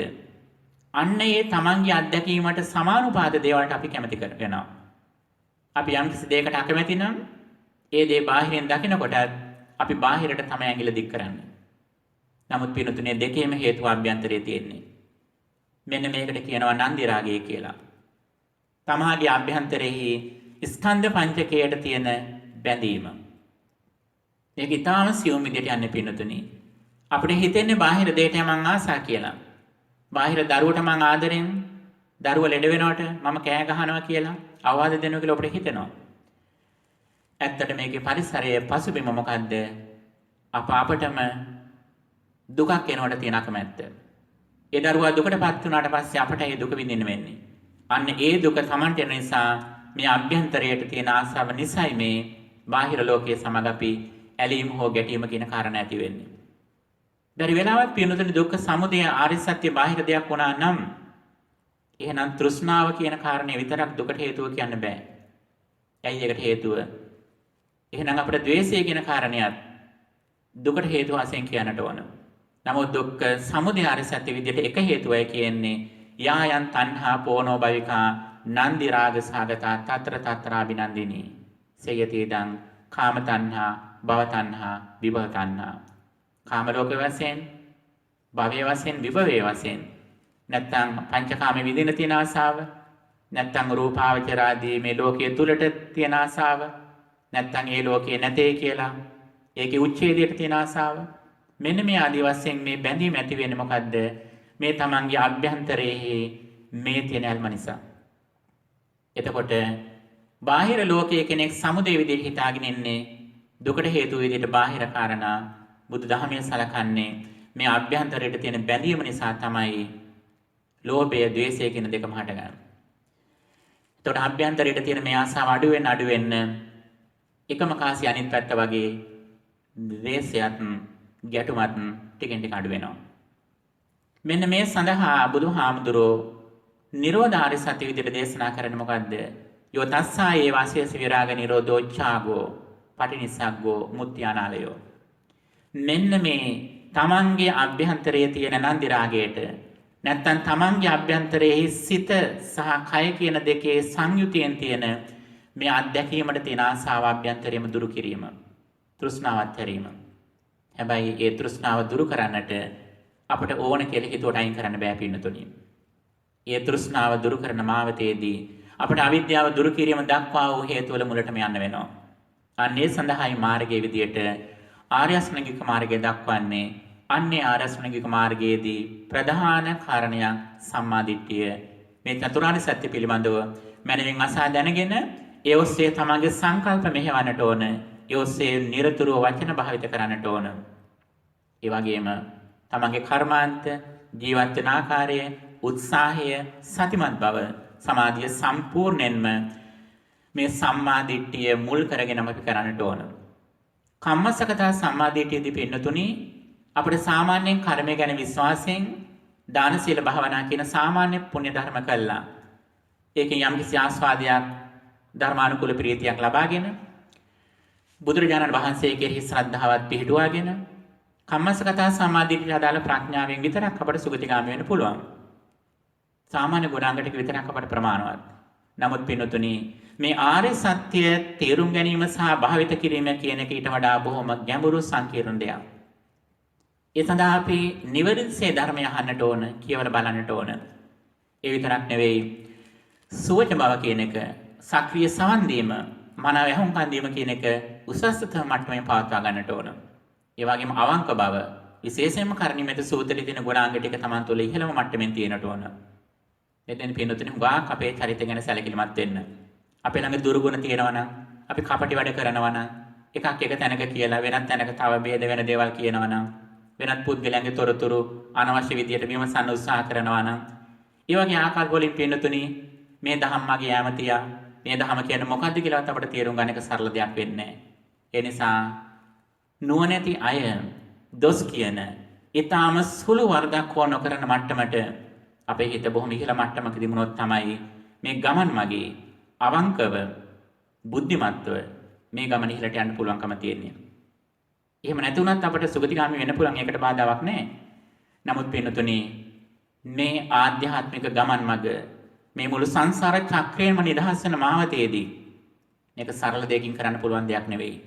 තමන්ගේ සිත ඉහළම ගුණාංග තුල සත්පුරුෂ දහමක් තුල අපි ඉන්නට ඕන. ඊටාම සත්භාවයෙන්, අවංකව, මානව දයාවෙන්, අතිශය වූ කායික වාචික සංවරයකින් මේ ආධ්‍යාත්මික ගමන මගට අපි සක්‍රීය ලෙස බද්ධ වෙන්නට ඕන. හුදෙක් තමා බණහන වෙලාව, විහාරස්ථාන ඇසුරු කරන වෙලාව විතරක් නෙවෙයි. අපේ නිින්දෙන් අවදි වෙච්ච මොහොතේ පටන් රාත්‍රී නිින්දට යන මොහොත දක්වාම අඛණ්ඩව පියවරක් පාසා මේ දහම් මඟ තුල අපි හික්මෙන්නට ඕන. මෙන්න මෙතෙන්දි පින්නතුනි අපි දැන් විශේෂයෙන් සාකච්ඡා කළේ දුක්ඛ සත්‍ය කියන්නේ මොකද්ද? දුක්ඛ ආර්ය සත්‍ය කියලා කියන්නේ මොකද්ද? දුක්ඛ ආර්ය සත්‍ය කියලා කියන්නේ අපට හැම මොහොතෙම අපි ඇසෙන් රූපයක් දකිනකොට ඒ රූපයට අදාළව පහළ වෙන ස්කන්ධ පංචක ලෝකය. නාම රූප විඥානවල නිර්මාණය. අපි එක පැත්තකින් අපේ සිතුවිලි පැත්තෙන්, නාමයේ පැත්තෙන් තියෙන දේවල්ට අපි රූප නිර්මාණය කරගන්නවා. අනිත් පැත්තෙන් රූපයේ පැත්තෙන් අපි අදිවචනයට යනවා. නැත්තම් අපි දකින රූපවලට අපි සිතුවිලි නිර්මාණය කරගන්නවා. මේ දෙපැත්තට අපි දෝලණය වෙමින් ඉන්නේ. ඒ මොකක්ද ඒ දෝලනය? අපේ නාමකායේ ප්‍රඥාප්තිය හට ගන්නවා. නාමකායේ කියන්නේ සිතවිලි යම්කිසි සිතවිල්ලක් පහළ වෙනකොට ඒකට අදාළ එක එක ආකාර නිමිති අපි ගන්නවා. ඒ තුලින් මොකද්ද වෙන්නේ? රූපස්ස අදිවචනං. රූපයට අදිවචනයක් පැනවෙනවා. ඒ මොකද්ද? අපි ස්කන්ධාසාදී පංච ආයතන වලින් කිසියම් රූපයක් ගන්නවා නම් අන්න ඒ රූපත් එක්ක අර සිතවිලි ටික අපි බැඳලා තියෙනවා. අනිත් පැත්තෙන් රූපකායට ප්‍රඥප්ති පනවගෙන ඉන්නකොට රූපකායට කියලා කියන්නේ අපි ස්කන්ධාසාදී ඉන්ද්‍රිය වලින් දකින දේවල්ට අපි එක එක ප්‍රඥප්ති සලකුණු අපි ඇති කරගෙන තියෙනවා. අන්න ඒ සලකුණු තුල අපි ඉන්නවා නම් නාමකයේ පටිඝ සම්පස්සයට යනවා අපි. සිතවිල්ලක් හිතට ආපු වෙලාවේදී ඊට අදාළ වූ රූපයක් අවිද්‍යාවෙන් නිර්මාණය කරගෙන ඒ රූපය බලන්නට නැවත බාහිරට අපි අවධානය යොමු කරනවා. මේක තමයි අපේ සාමාන්‍ය ජීවිතයේ ස්වභාවය. සිතවිලි එනකොට ඒ සිතවිලිට අදාළ රූප හොයාගෙන බාහිරට යනවා. බාහිරින් රූපයක් පේනකොට ඊට අදාළ දේ අතීත අත්දැකීම් එක ගැට ගහලා ඒකට නිර්මාණය කරගන්නවා. නමුත් පින්නතුනේ හැම මොහොතෙම මොකද්ද වෙන්නේ යථාර්ථ වශයෙන්? යථාර්ථ වශයෙන් වෙන්නේ ඇස පෙරපසු නොවි හටගෙන නිරුද්ධ වෙනවා. රූපයක් හටගෙන නිරුද්ධ වෙනවා. චක්කු විඥානයත් හටගෙන නිරුද්ධ වෙනවා. චක්කු සම්පස්සය, චක්කු සම්පස්ස වේදනා මේ අදි සියල්ලක්ම හටගෙන නිරුද්ධ වෙන ලෝකයක අපි මේ ඉන්නේ. නමුත් අපේ තියෙන අවිද්‍යාවෙන් මේක පිළිගන්නට අකමැති නිසා අපි නැවත අපි ලෝකයක් කරා ලෝකෙට නිර්මාණය වෙනවා. අපි හරියට දැනගත්තොත් යත්ත නාමංච රූපංච අසේසං උපරුජ්ජති. නාමයේ හටගත්තු තැනම නිරුද්ධ වෙනවා. සිතවිලි ටික එතනම හේතු නිසා හටගෙන නිරුද්ධ වෙනවා. ඒ වගේම රූපයත් එතනම ඒ හේතු නිසා හටගෙන ආහාර ආදී හේතු නිසා හටගෙන සතරමා භූත රූපවල නිර්මාණයක් විදිහට හටගෙන ඒවත් ඒ තැන්වලම හේතු ඇති කල්හි හටගෙන හේතු නිරුද්ධ වීමෙන් නිරුද්ධ වෙනවා කියලා දකිනවා.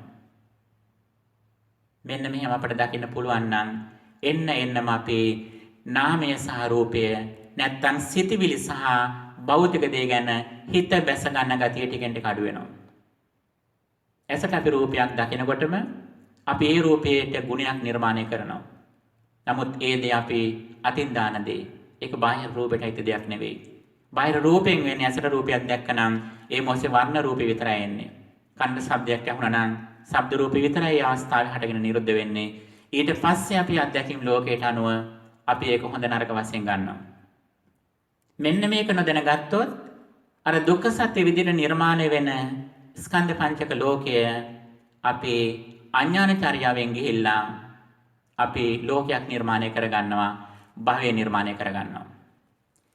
යම් කෙනෙක් යහපත් මාර්ගයක හිටියොත් ඒ අය ඇතැම් විට සබ්බපාපස් අකරණම් කියපු විදිහට අකුසල දහම් වලින් දුර වෙලා ඒ තැනත්තා දාන සීලාදී භාවනා කරන්න පුළුවන්. ඒ වගේම කෙනෙකුට ඕනනම් හිත දිනු කරලා ධානය ලබා ගන්නත් පුළුවන්. ඒ වගේම කෙනෙකුට ඕනනම් ඊටත් ඉහළට ගිහිල්ලා ආනෙන්ජාවි සංඛාර විදියට නත්ති කිංචේ කියලා ආකින්චඤ්ඤායතන දක්වා මුණත් හිත දිනු කරන්න පුළුවන්. උච්ඡේදවාදයේ මත ඉඳගෙන. නමුත් එහෙම කළත් ඒ තැනත්තා ඉන්නේ සංසාර චක්‍රය තුලමයි. අවිද්‍යාව පත්‍ය සංඛාරා කියපු විදියට පුඤ්ඤාවි සංඛාර ආනෙන්ජාවි සංඛාර රැස් කළත් අපි තවදුරටත් භවය තුලමයි ඉන්නේ. මොකද්ද භවය කියලා කියන්නේ? එක්ක බාහිර ලෝකයක් තියෙනවා, නැත්නම් අභ්‍යන්තර ලෝකයක් තියෙනවා. නැත්නම් මේ දෙකම නැති උනත් ඒ දෙක සිහි කරන පුද්ගලයෙක් එක පැත්තක එක පාර්ශවයක ඉන්නවා කියන නොදැනීම. නමුත් පිනුතුනි යථාර්ථය නම් මොකද්ද? බාහිර රූපේ තැනම ඇති වෙලා නිරුද්ධ වෙනවා. අභ්‍යන්තර ලෝකයක් ඇති වෙලා නිරුද්ධ වෙනවා. මේක තේරුම් ගන්න අවබෝධයක් තියෙනවා නම් ඒ අවබෝධයත් පටිච්චසමුප්පන්නයි. ඒ අවබෝධයත් පෙරපසු නොවී ඇති වෙලා නිරුද්ධ වෙනවා. මෙන්න මේ සියල්ලක්ම දකින මාවතේ හිටියොත් තමයි අපි අර විඥාන චර්යාවෙන් ලැබිච්ච අතීත විපාක විදිහට ලැබිච්ච අත්දැකීම අඥාන චර්යාවකට නොගිහිල්ලා නැත්තම් සංසාර චක්‍රේ නැවත කරකැවෙන මට්ටමට නොගිහිල්ලා ඥාන චර්යාවක වටපත් කරගෙන අනිත්‍ය ආදී වශයෙන් බලනකොට ටිකෙන් ටික අපිට මේ දුක් සමුදායෙන් නිදහස් වෙන්නට පුළුවන්. ඒ සඳහා මාවත විදියට බුදුහාමුදුරු දේශනා කළේ මෙන්න මේ ආරස්මණික මාර්ගය තුල ඉන්න. වෙනත් විදියකින් කියනවා නම් සතර සතිපට්ඨානය තුල වාසය කරන්නටයි බුදුරජාණන් වහන්සේ අපට දේශනා කළේ. මොකද්ද සතර සතිපට්ඨානයෙන් කරන්නේ? මේ කය පිළිබඳව අවබෝධය අපට ලබා දෙනවා. මේ ශරීරය කියලා කියන්නේ සතර මහා භූත රූප වලින් නිර්මාණය වෙච්ච දෙයක්. ඒක හේතු මත හතගෙන හේතු තුලින්ම නිරුද්ධ වෙන දෙයක් ආහාරයේ ප්‍රතිඵලයක් විදියට. ආහාරය මුල් කරගෙන. ඊළඟට වේදනා සංඥා සංඛාර විඥාන. මෙන්න මේ දේවල් වල හේතු බලන තමයි වේදනුපස්සනාව ආදී අනිත් අනුපස්සනා තියෙන්නේ. වේදනුපස්සනාව තුළින් අපි දකිනවා ස්පර්ශ නිසා හටගත් සැප දුක් ආදී වේදනා සත්ව පුද්ගල සංඥාවෙන් බැහැර කරලා මේව හේතු නිසා හටගෙන හේතු නිරුද්ධ වීමෙන් නිරුද්ධ වෙන කාරණයක් කියලා තමයි දකිනවා. ඒකත් තමා ගන්නෙ නෑ. නැචකින්ති ලෝකී උපාදීයති. කිසිවක් උපදි වශයෙන් තෘෂ්ණා දෘෂ්ටි වශයෙන් ඔහු ගන්නෙ නෑ.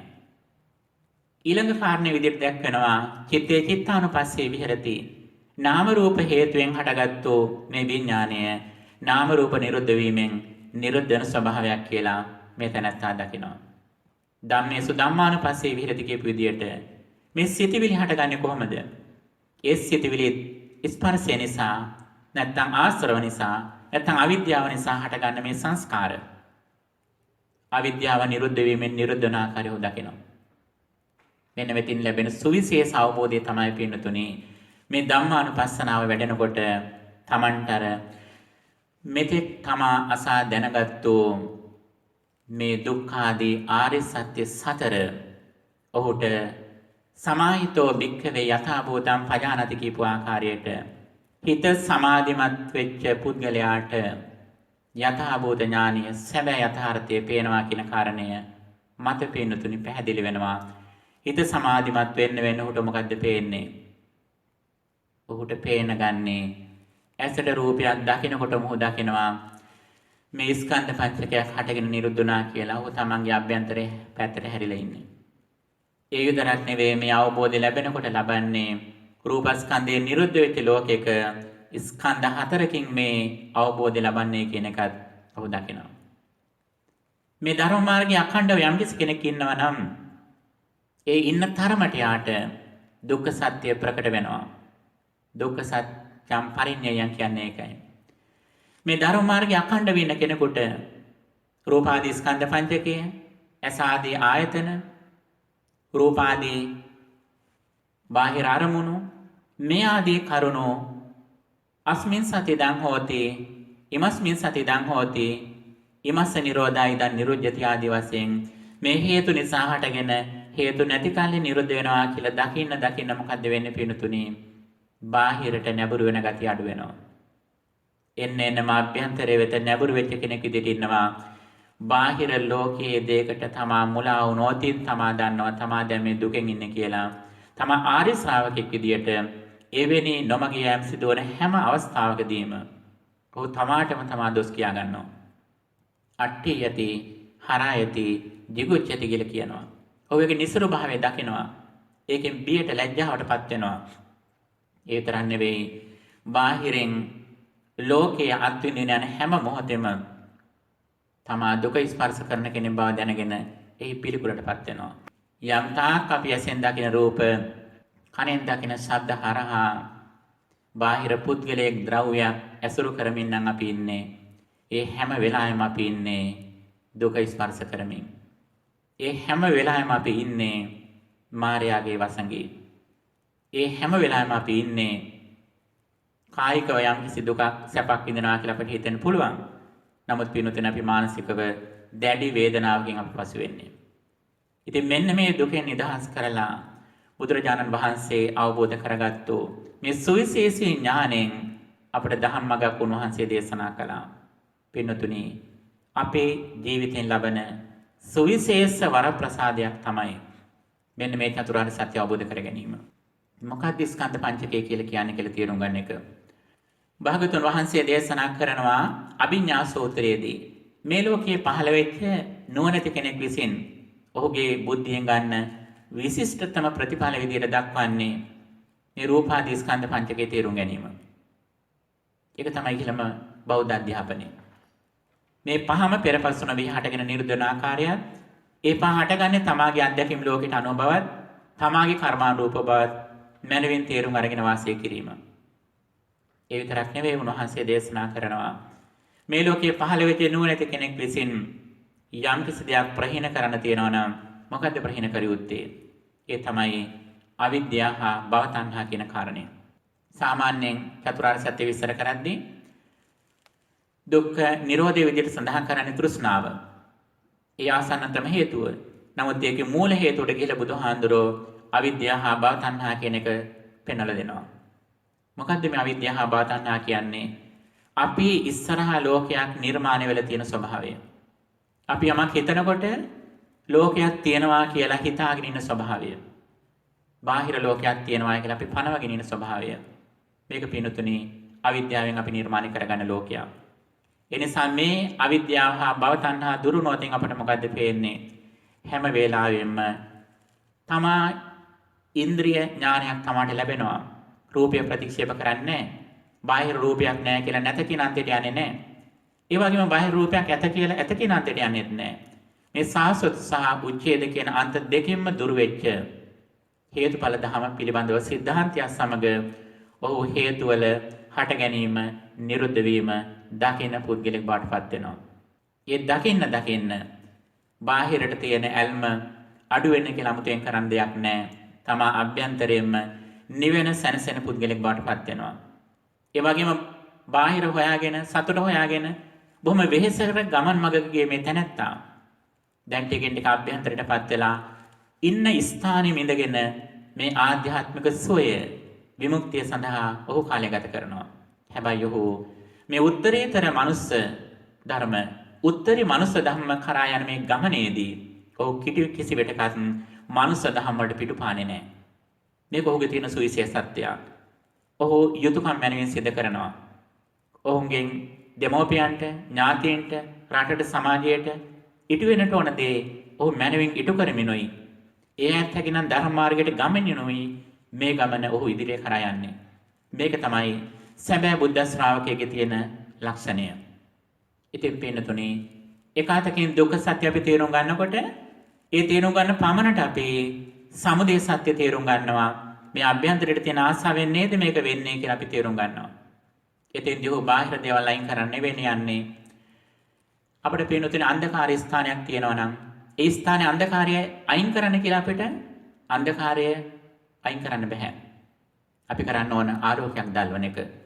අන්න ඒ වගේ තමයි අපි මේ තියෙන අවිද්‍යාව නැමැති අන්ධකාරය දුරුනොත් තමයි තෘෂ්ණාදී මේ අකුසල දහම් අනුසය මට්ටමින්ම දුර වෙන ස්වභාවයටපත් වෙන්නේ. ඒ නිසා හැකිතාක් දුරට සත්පුරුෂ ශාස්ත්‍රයෙන් මෙන්න මේ දුක්ඛ සත්‍ය තේරුම් ගන්නකොට ඔව් දුක මේකයි කියන දන්නවා. ස්කන්ධ පංචකේ හට ගැනීමයි දුක්ඛ සත්‍ය.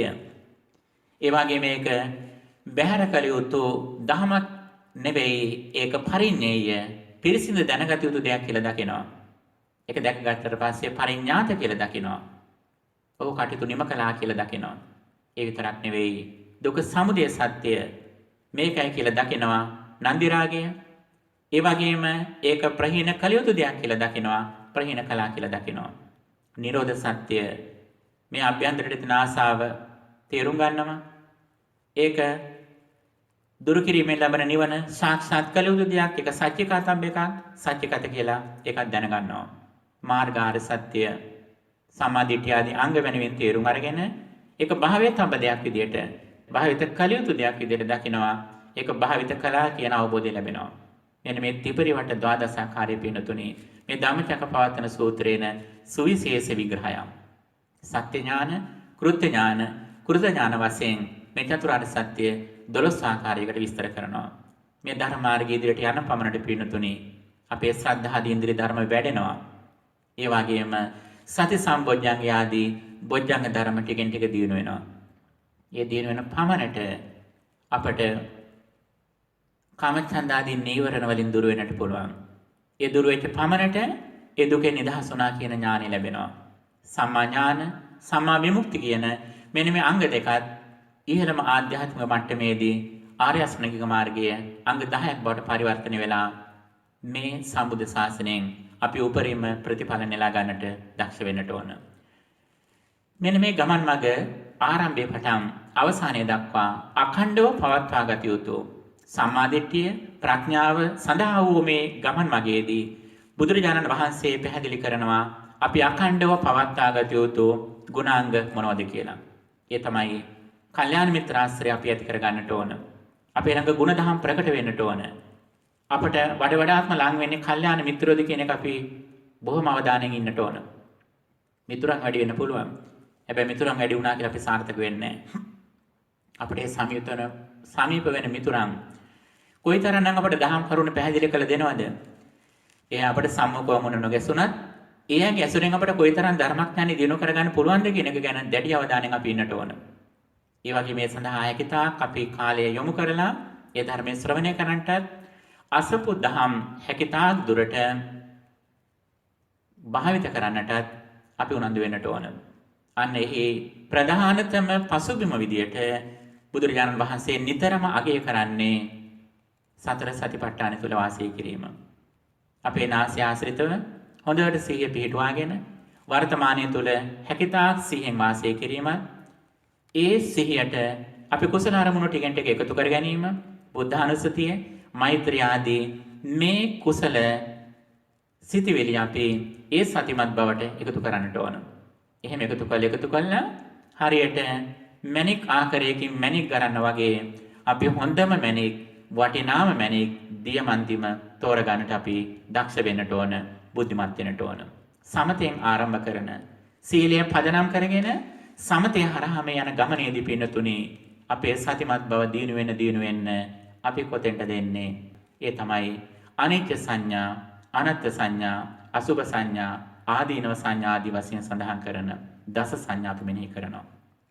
විශේෂයෙන්ම අනිත්‍ය සංඥාව, අනාත්ම සංඥාව භාවිත කිරීම. අපට පහළ වෙන හැම සිතුවිල්ලකම අපි අනිත්‍යතාවය දකින දක්ෂුනොතින්, අනාත්මතාවය දකින දක්ෂුනොතින් එපමණට පින්නතුණි අපේ තෘෂ්ණා දෘෂ්ටි ආදී අකුසල දහම් සංයෝජන අනුසේ දහම් දුර වෙලා යනවා. ඉතින් මේක අඛණ්ඩව කළ යුතු ගමන් මඟ වැඩපිළිවෙලක්. අඛණ්ඩව කල්යාණ මිත්‍රයන් ආශ්‍රය කරමින් ධර්ම ශ්‍රවණය කරමින් යෝනිසෝ මනසිකාරයේ පුහුණු කරමින් බුදුරජාණන් වහන්සේ වදාළ මේ නිවන සැනසෙන මාවතේ දිනෙන් දින ඉදිරියට යන්නට අපි උත්සාහ ගනිමු. මෙවැනි කාලයක ලෝකේ කොයිතරම් व्यसन කාලයේ ලෙඩ රෝග තිබුණත් ඔබ ඊටාම වාසනාවන්ත වෙලා තියෙනවා. ඔබේ නිවසේ ඉඳගෙනම ධර්ම ශ්‍රවණය කරන්නට, ඔබේ නිවසටම විහාරස්ථානයේ ගෙන්න ගන්නට, වඩමවා ගන්නට, ඔබේ නිවසටම ස්වාමින් වහන්සේලා වඩමවා ගන්නට ඔබ පින්වන්ත වෙලා තියෙනවා. ඔබේ නිවස බුද්ධ මන්දිරයක්, ධර්මශාලාවක්, විහාරස්ථානයක් කරගන්නට ඔබ පින්වන්ත වෙලා තියෙනවා. පින්නතුනි, මේක අපි ලැබපු ලොකුම ජයග්‍රහණයක්, ලොකුම භාග්‍යවන්ත බවක්. මේ ආනිසංස දැක අපි පින්නතුනි වඩාත්ම දහම් තුල ඉදිරියට යන්නට බුදුරජාණන් වහන්සේට කරන ලොකුම ගෞරවය අපි දුකෙන් නිදහස් වීම. බුදුහාමුදුර අපි වෙන කිසි දෙයක් බලාපොරොත්තු වෙන්නේ නැහැ. දුක් විඳින ලෝක සත්‍යය ගැන අපරිමිත කරුණාවෙන් අපට අනාගතයේ එල්ල වෙන්නට තියෙන අපා දුක සහ මේ මොහොතේ අත්විඳින මේ සංසාරික දුකෙන් අපට නිදහස් වෙන මාර්ගය පෙන්වලා දීලා වඩාත්ම අපව දුකෙන් නිදහස් කරවන්නටයි භාග්‍යතුන් වහන්සේ උන්වහන්සේ සරණ ගිය ඒ උතුම් ස්වාමීන් වහන්සේලා කටයුතු කළේ. ඒ නිසා ඒ ධර්ම ස්වාමී වූ බුදුරජාණන් වහන්සේට කරන ගෞරවයත් මහා සංඝරත්නයේ කලාව වූ ඒ මහත් වූ මෙහෙවරට කැපවීමට කරන ප්‍රත්‍යුපකාරයක් බවට පත් වෙන්නේ පින්නතුනි මේ ධර්ම මාර්ගය හැකිතාක් නිර්වුල තේරුම් අරගෙන දුක සත්‍ය මෙයයි කියලා අර විඥාන චර්යාවට අදාළ කරුණු පුළුවන් තරම් තේරුම් ගන්නට උත්සාහ කරන්න. දුක් සැප නොවන උපේක්ෂා සාගත මුල් අධ්‍යයනයමයි දුක්ඛ සත්‍ය කියලා කියන්නේ. ඒ දුක්ඛ සත්‍යයේ අවිද්‍යාව බාතන්හාවෙන් ගත්තොත් ඒ ඇති කරගන්නා වූ උපාදාන ස්කන්ධ ලෝකයයි සමුදය සත්‍ය කියලා කියන්නේ. මෙන්න මේ සමුදය සත්‍යෙට දෙන ආසාව අවිද්‍යාව දුරු වෙන ආකාරයට, විද්‍යාව පහළ වෙන ආකාරයට සම්මා දිට්ඨියෙන් බැලීම, සමුදය බැලීමයි දුක්ඛ නිරෝධය කියලා කියන්නේ. ඒ සඳහා මාර්ගය සම්මා දිට්ඨිය ආදී අංගයන් යුක්ත ආරෂ්ඨික මාර්ගය, නැත්නම් සීල සමාධි ප්‍රඥා ත්‍රිවිධ ශික්ෂාව, නැත්නම් සතර සතිපට්ඨානය, කෙටියම කියනවා නම් සමත විදර්ශනා කියන අංග දෙක. වඩාත්ම කෙටියෙන් කියනවා නම් අවසානයේ පිනුතන අපිට වඩන්න තියෙන්නේ ප්‍රඥා ඉන්ද්‍රිය. මොකද ප්‍රඥා ඉන්ද්‍රිය කියලා කියන්නේ හැම මොහොතෙම හේතු ඇති කල්ලි මේ අත්දැකීම් හටගෙන හේතු නැතිවීමෙන් නිරුද්ධ වෙනවා කියලා දකින්නට අපිට තියෙන දක්ෂතාවය. පින්නතුනි මේක තමයි මේ ලෝකයේ පහළ වෙච්ච පින්වන්ත බුද්ධිමත් මිනිසියෙකුගේ උපරිම කාර්යභාරය වෙන්නට ඕන. මෙහෙම කරන පමණට අපේ ජීවිතේ වටිනාකම වැඩි වෙනවා. ඒ වටිනාකම වැඩි වෙන්නේ අපේ අධ්‍යාපනයවත්, අපි ලබා තියෙන ධනයවත්, අපිට ඉන්න ඥාති සංඛ්‍යාවත්, අපේ රූප සම්පත්තියවත් නෙවෙයි පින්නතුනි. අපේ වටිනාකම සම්පූර්ණයෙන්ම රඳා පවතින්නේ අපි කොයිතරම් සම්මා දිට්ඨියෙන් ප්‍රඥාවෙන් ඉන්නවාද කියන කාරණය මත. අන්න එහෙම ඉන්න පමණට පින්නතුනි අපි ලෝකයා වෙනුවෙන් උපරිම යහපත කරනවා. රහත් භාවයට පත් වෙච්ච උතුමයන් වහන්සේලා ලෝකයේ කෙරෙහි මහා කරුණාවෙන් වාසය කරන්නේ. උන්වහන්සේලා පින්නතුනි ජීවත් වෙන්නේ උන්වහන්සේලාට අවශ්‍යතාවයට නෙවෙයි. ඒ ස්වාමීන් වහන්සේලා අරහත්ත්වයට පත් වුණාට පස්සේ ඉදිරි කාලේ ජීවත් වෙන්නේ ලෝකයේ අනිත්‍යයේ යහපත සඳහා. දන් හැන්දක් හරි බෙදා ගන්න, එයාට පිනක් කරගන්නට. අනිත් පැත්තෙන් එයාට ධර්ම අවබෝධය කරලා එයා දුකෙන් නිදහස් වෙන මහත් වූ කරුණාධ්‍යාසයෙන්ුයි ඒ මගඵලලාභී උතුමන් ක්‍රියා කරන්නේ. ඉතින් ඔබ අප ධර්මයේ දන්න පමණට අපි ප්‍රායෝගික කරන අතරේදී අනිත්‍යයටත් මේ දහම් මගේ ආශිර්වාදයේ ආලෝකය ලබා දෙන්නට අපි කරුණාවෙන් මෛත්‍රියෙන් කටයුතු කරන්න ඕන. අපේ වටිනාකම රඳා පවතින්නේ අපි කොයිතරම් පිරිසකට උදව් කරාද කියන කාරණා මත. ඒ උදව් කිරීම මේ ජීවිතේට විතරක් සීමා වන උදව් නෙවෙයි. එයාගේ සසර ජීවිතේටම පිහිට පිණිස පවතින උදව් වලින් අපි යට උදව් කරන්න ඕන. ඒක තමයි සියලු දහනයන් අතුරින් ධර්ම දානයේ උතුම් කියලා බුදුරජාණන් වහන්සේ අපට පැහැදිලි කළේ. ඉතින් මේ උතුම් දහම් මඟ දිනෙන් දින ඉදිරියට යන්නට අපි අධිෂ්ඨාන කරගනිමු. ඔබ අප නිරතුරුව සිදු කරන මෞපිය උපස්ථාන, සංඝසතු දානමය පින්කම්, සිල්වන්ත භාවය, බුද්ධ පූජා මේ ආදී සියලු පුණ්‍ය ධර්මයන් අපට නිදුක් නිරෝගී බව, දිගාසිරි සම්පත්තිය, කල්යාණ මිත්‍ර ප්‍රතිලාභය පිණිසම හේතු වේවා. මේ ධර්ම මාර්ගයේ මේ සම්බුද්ධ ශාසනය තුළම උපරිම ලෙස අපේ හිත දිනු කරගන්නට, අපේ හිතේ තියෙන රාග ආදී අකුසල දහම් ප්‍රහීන කරගන්නට මේ උතුම් පුණ්‍ය ධර්මය අපේ ජීවිතයට ආශිර්වාදයක් වේවා. මේ ධර්ම ඥානීය බලයෙන් අපට වඩාත්ම ප්‍රඥා ලෝකයේ පහළ වේවා. දුකෙන් නිදහස් වීමට මේ සියලු කටයුතු ඔබ අප හැම දිනාටම හේතු වාසනා වේවා කියලා අපි ප්‍රාර්ථනා කරමු. රැස් කරගත් මේ උතුම් පුණ්‍ය ධර්මයන් තුලින් ජනිත කරගත් ආ පුණ්‍ය ඵලය අප නමින් මියගේ ඥාතීන් පින් අපේක්ෂාවකින් සිටින පිරිසක් වෙත්නම් ඒ හැමදෙනාමත් මේ පිණින් සුවපත් වෙත්වා. මේ පිණින් සුවපත් විය හැකි දෙවියන් වෙත්නම් ඒ අයත් මේ පින අනුමෝදන්ව දෙවිසුරු වර්ධනය කරගෙන ඒ අයත් සුගතියට වඩාත්ම සුගතියට නිවනටපත් වීමට මේ පිනත් එයට හේතු වේවා. ඒ අය මේ ලෝකියත් සම්බුද්ධ ශාසනයත් බොහෝ කලක් හොඳින් ආරක්ෂා කර දෙත්වා කියලා අපි දෙවියන්ට පුණ්‍ය අනුමෝදනා කරමු. මේ සියලු පින්කම් ආනිසංසයෙන් ඔබ හැමදෙනාගේම මෙලොව ජීවිත වඩාත්ම යහපත් වී මේ ධර්ම මාර්ගයේ ඉදිරියට යන්නට මේ සියලු පින්කම් ආශිර්වාදයක් වේවා. අවසානයේ අපි බලාපොරොත්තු වෙන විදියට උතුම් නිර්වාණ අවබෝධය සාක්ෂාත් කරගන්නටත් මේ පින අප හැමදෙනාටම හේතු වාසනා වේවා කියලා ප්‍රාර්ථනා කරගන්න. දුක්ඛම් පන්තාච නිදුක්ඛං භයම් පන්තාච නිබ්භයං සෝකම් පන්තාච නිස්සෝකං හොන්තු සම්මේ පිපාන